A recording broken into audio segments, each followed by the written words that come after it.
Effective capacity planning in manufacturing ensures that production resources are optimally aligned with demand, minimizing bottlenecks and maximizing efficiency. To manage capacity planning effectively, begin by accurately forecasting demand using historical data, market trends, and input from sales teams. Next, assess your current production capacity, including equipment, labor, and facility constraints. Develop a master production schedule that balances demand with available resources.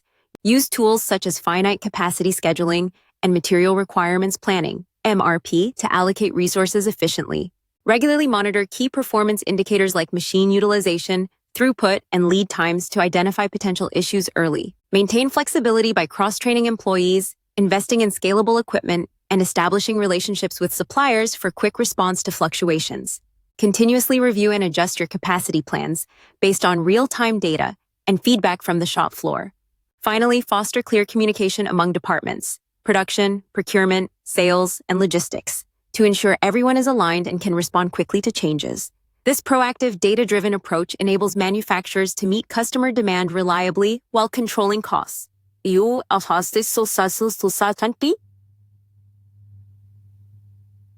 Iningi quality.